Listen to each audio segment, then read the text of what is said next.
இந்த 16 வயதினிலே படத்துல பரட்ட சொல்லுவார், ஆத்தா ஆடு வளர்த்தா, கோழி வளர்த்தா, நாய் மட்டும் வளர்க்கல, அதுக்கு பதிலா என்னைய வளர்த்தா அப்படின்னு சொல்லி சொல்லுவார். அதே கதையா நம்ம சூர்யா சொல்றது என்னன்னா, புருஷனை வளர்த்தா, புள்ளைய வளர்த்தா, குட்டி பாம்பா என்னைய வளர்த்து வச்சிருக்கா. நான் அப்படித்தான் சொல்லுவேன். பொசகட்டு போய் நானும் வாழ்ந்துகிட்டு இருக்கேன். நிறைய பேர் கேட்குற ஒரே கேள்வி, அண்ணே எதுக்குன்னே அவகிட்ட அந்த 3 வேளை சோத்துக்காக போய்க்கிட்டு அடிமைத்தனமா உட்காந்துக்கிட்டு அவ போடுற சோத்துக்காகவும் அவ உங்களை போட்டு அடிக்கிறா மிதிக்கிறா. நேற்று கூட நீங்க வந்து அடிச்சேன் பெல்ட்டில் அடிச்சேன்னு சொல்லி நீங்க வருத்தப்பட்டீங்க.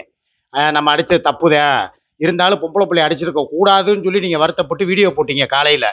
ஆனா இவ உட்காந்துக்கிட்டு இவர் அடிச்சதை விட நான் அடிச்சேன், அவரை அடிச்சு நான் காயப்படுத்தினேன், அவர் மண்டையில உள்குத்து ஊம குத்து, நான் முரட்டு குத்து குத்துனேன், இருட்டு குத்து குத்துனேன், அதெல்லாம் அவர் வெளியே சொல்ல மாட்டேங்கிறாருன்னு சொல்லி அவ கெத்த வந்து விட்டு கொடுக்க மாட்டேங்கிறானே. இது எதுக்குன்னே இந்த வாழ்க்கை வாழ்றீங்க? இவ்வளவு பிரச்சனை நடந்திருக்குல்ல, கிளம்பி நீங்க பாட்டுக்கு உங்க வீட்டுக்கு போக வேண்டியதானே.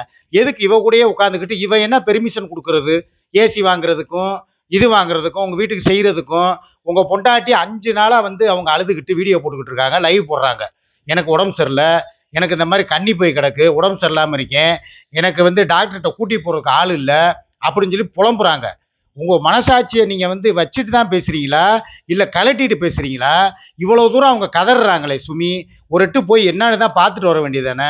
ஏன்னே இப்படி கல் நெஞ்சக்காரரா இருக்கீங்க அப்படின்னு சொல்லி நீங்க என்ன கேட்குறீங்க. நான் கல் நெஞ்சம்லாம் கிடையாது, நான் கரைஞ்ச நெஞ்சம்தான்.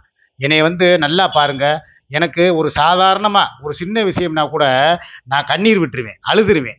என் மனசு கோல மனசு.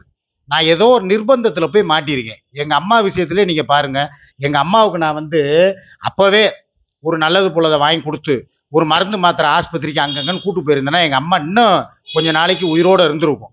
நான் இவளுக சண்டையிலே எங்க அம்மாவை விட்டுட்டேன், தொலைச்சிட்டேன்.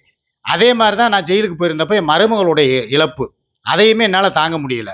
மூணாவதா வந்து இப்ப எல்லாரும் என்ன சொல்றாங்கன்னா, இதே மாதிரி எனக்கு மனசுக்குள்ள உறுத்திக்கிட்டு இருக்க ஒரு விஷயத்த உங்ககிட்ட நான் கொட்டுறேன். இதே மாதிரி உங்க சுமியை நீங்க இழந்துராதீங்கண்ணே, உங்க பொண்டாட்டியை நீங்க இழந்துராதீங்கண்ணே. பாவம்னே, அவங்க உங்களுக்காகவே வாழ்ந்துகிட்டு இருக்காங்க. சும்மா வந்து அவங்க சொல்லுவாங்கண்ணே, உருட்டுவாங்கண்ணே, உதயகுமார் இருக்கிறான், இலங்கைக்காரன் இருக்கான், சரத் இருக்கான், ரப்பி சிப்பாய், இதை மாதிரி ஏதோ சொல்லுவாங்க. ஆனா வந்து உண்மைலாம் அது கிடையாதுண்ணே. உண்மையிலே அவங்க உங்களை தானே நினைச்சிருக்காங்க. முழுக்க முழுக்க அவங்க மனசுல நிறைஞ்சிருக்கிறது நீங்க மட்டும்தானே. இதை நீங்க உணர்ந்து போய் அவங்கள என்னன்னு பாருங்கண்ணே. சின்ன சின்ன விஷயம் தானே. நான் எதுக்கு சொன்னேன்னா, இந்த ஏசியை வாங்கிட்டு, ஏன்னா நான் ஏதோ ஒரு கொள்கை மாதிரி வச்சிருக்கேன்னு வைங்களேன், ஏதோ போறதும் போறோம். ஏன்னா அப்பதான் நான் வந்து வாங்கி கொடுப்பேன். இந்த வருங்க வாங்கி கொடுப்பேன்னு சொன்னோடனே கரண்ட் போகுது, அப்ப நான் வாங்கி கொடுக்க மாட்டேனா? ஏன்னா ஏசி வாங்கி கொடுப்பேன்னு அபசகுணம் ஆகுது. ஐயய்ய, இது சுத்தப்படாதே. இது நான் அந்த சண்டையை தான் சொல்ல வந்தேன். ஏசி வாங்கி கொடுத்து பாரு நீ என்ன நடக்குதுன்னு சொல்லி இவன் என்னை 2 நாளா 7.5 இழுத்துக்கிட்டு இருக்கா. நானும் சொன்னேன், அப்பா என் காசுல இல்லப்பா, நான் என் காசை கூட செலவு பண்ணல, அதை உன் காசுனே வச்சுக்க, நான் வந்து அதை கொடுக்கல, அந்த காசுல ஏசி வாங்கல. என் சகோதரிகளும் என் மாப்பிள்ளைகளும் எனக்காக தர்றாங்க.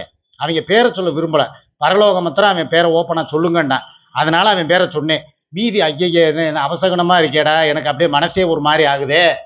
ஐயய்ய, ஆனா வாங்கி கொடுப்பேன்டா நான் கண்டிப்பா, நீங்க நம்புங்க. ஏன்னா பிரச்சனை என்ன போய்கிட்டு இருக்குங்கிறத உங்கள்கிட்ட சொல்லிடுறேன். ஏசி வாங்கி கொடுக்க கூடாதான். ஏசி வாங்கி கொடுத்தா நீ எப்படி இந்த வீட்டுக்குள்ள காலடி எடுத்து வைப்பன்னு நான் பார்த்துடுறேன். உன் காசுல வாங்கி கொடுக்குறியோ அடுத்தவங்க காசுல வாங்கி கொடுக்குறியோ அது தேவையில்லை. அவளுக்கு எதுக்கு ஏசி? எதுக்கு இருக்கிற அந்த ஏசியை ரிப்பேர் பார்த்து கொடுத்தா பத்தாதா? இந்த நேரத்தில் 1.5 டன் ஏசியை நான் என்ன சொன்னேன், ஒரு 1.5 டன் ஏசி நான் சொன்னேன். 1 டன் ஏசிலாம் இன்னைக்கு உள்ள சூழ்நிலைக்கு வெப்பம் ஓவரா இருக்கு. இப்பவே வெயில் அக்னி நட்சத்திரம் பிறக்கல, 108 டிகிரியா, இன்னைக்கு 4 டிகிரி வெப்பநிலை அதிகரிக்குதான். இப்படி போய்கிட்டு இருக்கு. என்னாலேயே இந்த ஒரு 10 நிமிஷம் என்னால் நேற்று சாயங்காலம் 6 மணி லைவ்ல உட்கார முடியல, லைவ் போட்டு உட்காந்து பேச முடியல, ஃபேன் ஓடுது, வேர்த்து ஊத்துது. நானே எங்கள் அம்மா வீட்டுக்கு ஏசி, அந்த பழைய ஏசி அவள் சுமி வீட்டில் இருக்கிற தூக்கி இங்கே போட்டுட்டு நம்மளுக்கு அவங்களுக்கு ஒரு புதுசாக வாங்கி கொடுத்துருவோம் 1.5 டன்னுங்கிறேன். ஏன்னா நீ போக போக வெப்பநிலை அதிகரிக்கும். 1 டன் ஏசிலாம் பத்தாது, 1.5 டன் தான் இப்போ நல்லா ஃபேமஸாக போய்கிட்டு இருக்கு எல்லா பக்கமும். யார் இப்போ 1 டன் வாங்குறா? நீங்களே சொல்லுங்க. மேக்சிமம் ஏசின்னு வாங்கினா ஒரே தான் வாங்குறோம், 1.5 டன்னை வாங்கிடுவோம். 5 ஸ்டார் ஏசியை வாங்கிட்டோம்னா அது வாட்டுக்கு கிடக்கும், கரண்ட் பில்லும் கம்மியாக வரும். மாசத்துக்கு ஏதோ வருஷத்துக்கு 8000மோ 9000மோ சேமிப்பாகுதாமே. அதனால எல்லாம் விசாரிச்சு வச்சிருக்கேன். ஏசி வாங்கின அனுபவம் இருக்கு எனக்கு. அதை வச்சு நான் 1.5 டன் வாங்க போறேங்கிறேன். எதுக்கு 1.5 டன் ஏசி? ஏன் 1 டன் ஏசி உங்க வீட்டில் இருக்கிற ஏசியை கம்ப்ரஸரை சரி பண்ண சொல்லக்கூடாதா? நம்ம வீட்டுக்கு ஏசி ரிப்பேர் பார்க்க வர்றவன் அந்த பக்கம் இருக்கிறான் அந்த பையன், அவனை கூப்பிட்டு ரிப்பேர் பார்க்க சொல்லு அப்படின்டா. நான் கேட்குறேன், உனக்கு ஃப்ரிட்ஜுக்கு 2 ஃப்ரிட்ஜு, வாஷிங் மிஷினுக்கு 1க்கு 2 வாஷிங் மிஷினு, உனக்கு மாத்திரம் ஆடம்பரமாக எல்லாமே தேவைப்படுது நேரத்துக்கு. இல்லை இப்போ இன்னொரு விஷயம் நான் சொல்கிறேன், கோச்சுக்கிறாதீங்க என் மக்களே, என் சகோதரிகளே. இவ தினம் கறி, தினம் பிரியாணி, தினம் பலுடா, தினம் யாராவது ஒரு பீஸா, நேற்று கூட இந்த பீஸா ஆர்டர் போட்டு மத்தியானம் திலீப்பா கோகுலு திங்கிறாங்க. அதுக்கு நாள் சாயங்காலம் பிரியாணி ஆர்டர் போட்டு, யாருன்னா பேர் சொல்ல விரும்பலை, பொதுவாக விட்டுருவோம், ஏன்னா அவளுக்கு நிறைய ஃபேன்ஸ் இருப்பாங்க, இல்லை என்னுடைய சகோதரிகள் எனக்காக போடுவாங்கன்னே வச்சுக்கோங்களேன். ஆக நேற்று முந்தா நாள் பார்த்தா பிரியாணி, கோலா உருண்டை பிரியாணி நைட்டுக்கு, நேற்று பார்த்தா மத்தியானம் பீஸா, அதோட ஃப்ரெஞ்ச் ஃப்ரைஸ், இன்னைக்கு அதுக்கப்புறம் பார்த்தா பலுடா. பலுடா யார் போட்டுருவேன் நான் சொல்ல வேண்டிய அவசியமே இல்லை, பலுடா 3 பலுடா வெயிலுக்கு இந்த அம்மாவுக்கு. ஆக பிரியாணி, பீஸா, பலுடா எல்லாம் தின்னு ஏசியில் படுத்துக்கிட்டு சொகுசாக 2 பேர்த்துக்கு ஆளுக்கு ஒரு செல்ஃபோனை கொடுத்து ஒரு சுகமான ஒரு ராஜபோக வாழ்க்கையை வாழ்ந்துக்கிட்டு இருக்க நீ, என் பொண்டாட்டி அங்கே கஷ்டப்பட்டுக்கிட்டு 3 நாள் ஆச்சு 5 நாள் ஆச்சு நான் போய், எனக்கு கண்ணீர் வரப்போகுது. ஐயோ என்னால் முடியலை. காலையில் இப்போ என்கிட்ட சுமி பேசுது, ஏங்க நீங்கள் ஏங்க வரவே மாட்டேங்கிறீங்க, ஏங்க வரல, ஏதாவது நல்லது புள்ளதாவது வாங்கிட்டு வருவீங்க, இப்போ அதுவும் காணமே அப்படின்னு கேட்குது. நான் சொல்கிறேன், இந்த ஏசி வாங்கிட்டு வர்றேன்ப்பா, ஒரேதா ஞாயிற்றுக்கிழமை வருவேன்ப்பா, அப்போ வர்றேன்ப்பா அப்படின்னா, அது வரைக்கும் நாங்கள் சாப்பிட வேணாமாங்க, நீங்கள் இருந்தால் தாங்க ஏதாவது ஒரு நல்லது பொழுது வீட்டுக்கு பார்த்து வாங்கிட்டு வருவீங்க. இவங்களுக்கு போய் கறி மீன் வாங்கவும் முடியலை, எதுவும் பண்ணவும் முடியலை. ஒரு நிமிஷம் இருங்க, இவங்களுக்கு வாங்கவும் தெரியலை. கடையில் போய் கறி போய் கேட்டால் பொட்டையாட்டு கறியை கொடுத்துட்றாங்க, இதில் மாட்டுக்கறி கலந்த கறியவும் கொடுத்து விட்டுறானுங்க. மீன் போய் பார்த்தா உங்களை மாதிரி செகுல் பார்த்து அந்த சிகப்பாக இருக்கிறது நல்லா ரத்தமாக இருக்கிற மாதிரி ஃப்ரெஷ்ஷான மீன் இவங்களுக்கு வாங்க தெரியல. கோழிக்கறியும் நாங்கள் சாப்பிட மாட்டோம், வெயில் நேரம் சூடு, அதனால் நாங்கள் என்ன உங்களோட ஐர மீன் நண்டு இதாக கேட்டோம். சாதாரணமாக உங்களால் முடிஞ்சது ஏதோ 150 ரூபா 200 கூட பரவாயில்ல, கிலோ 300 ரூபாய்க்கு கூட உள்ள மீனை வாங்கி கொடுங்க, நாங்கள் சாப்பிட்டுக்குறோங்க. கறி வாங்கினா 1 கிலோ கூட வேணாங்க, ஒரு 1/4 கிலோ கூட வாங்கி கொடுங்க, அதோட கொஞ்சம் கூட ஒரு 100 ஈரலோ 50 ஈரலோ சேர்த்து வாங்கிட்டு வாங்க, நம்ம பேரன் சாப்பிடுவேன். அவனுக்கு ஈரல்னு கேட்டுக்கிட்டே இருக்கேன், அதுதான் அவனுக்கு பிடிக்கும். இல்லை செவரட்டி இருந்தால் 1 2 வாங்கிட்டு வாங்க. இதுதான் கேட்டுச்சு சுமி. எனக்கு அப்படியே கண்ணெல்லாம் கலங்கிருச்சுங்க. நான் என்ன மனநிலையில் இருக்கேன், ஏன் இப்படி இருக்கேன், எனக்கு என்ன ஆச்சுன்னு எனக்கு புரியலை. என் குடும்பத்தை நான் பார்க்கணுங்கிற எண்ணமே வரமாட்டேங்குது. இப்போ ஏசிக்கே இப்போ எல்லாருக்கிட்டையும் நான் என் காசில் யூடியூப் வருமானம் தான் இன்னைக்கு காலைல வந்துடும். இப்போ அதில் வாங்கி கூட கொடுத்து நான் ஒரு ரெடி கேஸ்க்கு ஒரு ஏசி வாங்கி மாட்டுறதுக்கு எனக்கு எவ்வளோ நேரம் ஆகும்? எதுக்கு நான் பயப்படணும்? இவன் எனக்கு என்ன பண்ணி வச்சிருக்கா? ஒரு இலவுமே எனக்கு புரிய மாட்டேங்குதுங்க. நான் நல்லா தான் இருக்கேன், இங்கே வந்தால் நல்லா தான் பேசுகிறேன். எல்லாரும் சொல்கிறாங்க, மாமா உங்கள் அம்மா வீட்டுக்கு வந்தால் நீங்கள் நல்லா பேசுகிறீங்க மாமா, உண்மையை புட்டு புட்டு வைக்கிறீங்க, நியாயமாக பேசுகிறீங்க. ஆனால் அங்கே போனீங்கன்னா ஏன் மாமா பொட்டி பாம்பா அடங்கிடுறீங்க? அப்படி என்னாவை தான் செஞ்சு வச்சா? உங்களுக்கு எதுவும் செய்வனை செஞ்சுட்டாளா, இல்லை பில்லி சூனிய ஏவலா, இல்லை ஏதோ ஒரு அமானுஷ்ய சக்தியை உங்க உள்ள புகுத்திட்டாளா, இல்லை என்னதான் நடக்குது? எங்களுக்கு புரிய மாட்டேங்குது மாமா. இங்க இருக்கும்போது நல்லா இருக்கீங்க, அங்க போனா அப்படி போயிடுறீங்க. உங்க குடும்பத்தையும் நினைச்சு பாருங்க மாமா. அவங்களுக்காக நீங்க ஏதாவது சேர்த்து வைங்க, உங்களுக்காக ஏதாவது சேர்த்து வச்சுக்கோங்க மாமா. நீங்க இருக்கிற வரைக்கும் தான் மாமா, செவர் இருந்தாதான் மாமா சித்திரம் வரைய முடியும். நீங்க இருந்தாதான் மாமா உங்க குடும்பத்துக்கும் உங்க பிள்ளைகளுக்கும் உங்க மகனுக்கும் உங்க பேரனுக்கும் ஒரு ஆதாரம் அஸ்திவாரம். அதை விட்டுவிட்டு சும்மா இவகிட்டயே போய் இருந்துக்கிட்டு இவ அடிக்கிறா மிதிக்கிறா, போதையை போட்டுட்டு லைவை கெடுக்கிறா, இவ என்னென்ன அநியாயம் பண்றா, உங்களை அள வைக்கிறா, அள வச்சுட்டு உங்களையே கட்டி பிடிச்சி லைவ்னு பார்க்காம முத்தம் கொடுக்குறா, இவ்வளோ வேலையும் பண்றா. நீங்க இவளுக்கு எதுக்கு மாமா நீங்க சப்போர்ட் பண்றீங்க? எங்களுக்கு சுத்தமா பிடிக்கல மாமா இவளை, நீங்க போய் உங்க வேலையை பாருங்க மாமா அப்படின்னு சொல்லி தான் பூரா பேரும் சொல்றாங்க. இருந்தாலும் அது என்னன்னு தெரியல எனக்கு. இதை நான் போய் யார் மூலியமா இதை தீர்க்கிறது? இல்லை சுமியை தான் கூட்டிட்டு போய் ஏதாவது ஒரு இவரை பார்க்கணும், சாமியாரையோ மந்திரவாதியவோ இல்லை யாராவது ஒரு ஜோசியக்காரரையோ பார்த்து என் ராசிக்கு எப்படி இருக்கு, என்ன பண்ணியிருக்காங்க, எனக்கு எதுவும் வேற எதுவும் மருந்தை கலந்து கொடுத்துட்டாங்களா, இல்லை இவங்க அம்மாவும் மகளுமா. எனக்கு என்னமோ அந்த அன்னைக்கு இழுப்பூருக்கு போனேன் பாருங்க கோயில் விசேஷத்துக்கு, அப்போ இவங்க வீட்டில் வச்சு நான் கறி குழம்பு தின்னேன். அதுலேருந்து இன்னும் எஃபெக்ட் ஓவர் ஆகுது. ஆல்ரெடி இவங்க கொஞ்சம் கொஞ்சமாக எனக்கு ஸ்லோ பாய்சன் கொடுத்தா மாதிரி என்னை செய்வன பாய்சன் கொடுத்துக்கிட்டு இருக்காங்கன்னு நினைக்கிறேன். அதில் அப்படியே அடிக்ட் ஆகி போக போக போக போக இவங்க பேச்சுக்கு இவங்க இதை என்ன சொல்லுவாங்க, பெட்டி பாம்பா மகுடிக்கு அடங்கின பாம்பா நான் அப்படியே ஆடிக்கிட்டு இருக்கேன், தலையாட்டி பொம்மையா. இது எதனாலங்கிறது எனக்கு புரிய மாட்டேங்குது. ஆனால் இங்கே வரும்போது நல்லா இருக்கேன், தெளிவாக இருக்கேன். ஏசி வாங்கி கொடுக்கணும்னு நினைக்கிறேன் இங்கே வரும்போது. அதே அங்கே போனால் ஏசியா வாங்கி கொடுத்துருவியா நீ? எப்போ கொடுத்துட்டு இந்த வீட்டுக்குள்ளே நீ காலடி தெரு எடுத்து வச்சிருவியா? நீ மாத்திரம் வாங்கி கொடுத்துட்டு இங்கே வா, அதுக்கப்புறம் நடக்கிறதே பாரு அப்படின்னு சொல்லி என்னையவே மிரட்டுறான். நான் என்னதான் பண்ணனே தெரியலை. ஏன் நான் கேட்குறேன், எல்லாருமே உன்னைய மாதிரி தானே?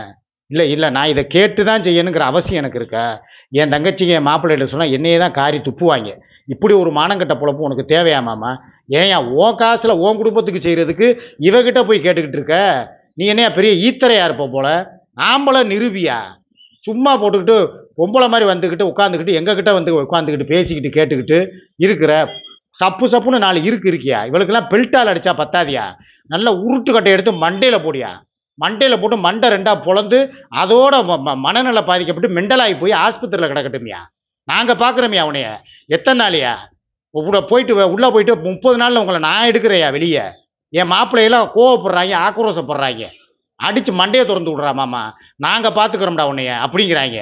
வேணாம்டா விடுங்கடா, அவளுக்கு நாளைக்கு பிள்ளை குட்டி இருக்காங்கடா, 2 பேர்த்தையும் அவள் படித்து ஆளாக்கணும், அவங்கள ஏதாவது ஒரு நல்லது பொழுது அவங்களுக்கும் பண்ணி வைக்கணும்டா அப்படின்னு சொல்லி நான் சொல்கிறேன். இந்த பாருங்க கரண்ட் வருதா? இப்போ தெரியுதா நான் பேசுறதுல எது உண்மை எது பொய், எதுக்கு கரண்ட் வரும் எதுக்கு வராதுங்கிறது இதுலேருந்து தெரியுதா? நான் உண்மையிலே மனசாட்சிப்படி நான் சொன்னேன்.